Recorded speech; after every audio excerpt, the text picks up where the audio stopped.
And the South Korean leader is calling for big improvements in the export market as well, as figures have been dented by slow global economic growth. While this year wasn't a total wash, the president made clear that changes were needed to get trade back on track. Kwon Soa has the details.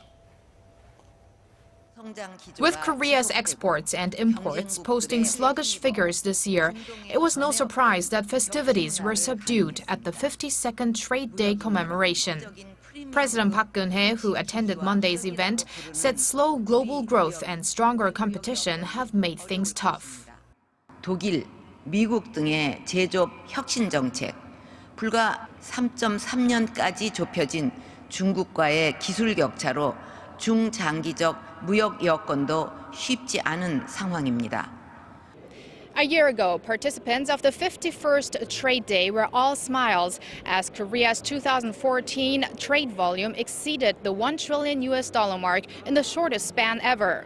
But this year, and for the first time since 2011, Korea is expected to miss the target.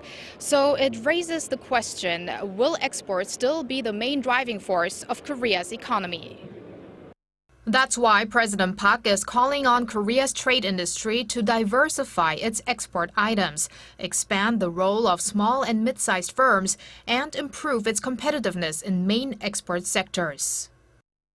The FTAs with China, Vietnam and New Zealand are expected to take effect by the end of this year, after very strenuous processes.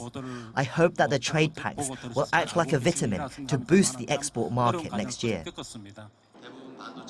But experts say it'll take some time before benefits really show.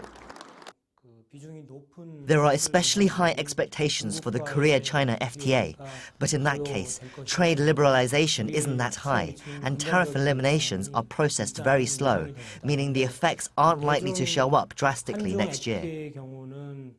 Despite negative growth in outbound shipments every month this year, President Park pointed out that some significant achievements were made. Korea was ranked the 6th biggest exporter in the world, up a spot from last year, and was able to expand its market share in the world's two biggest economies, the US and China, while exports by SMEs continued its rising streak. Kwon Soa, Arirang News.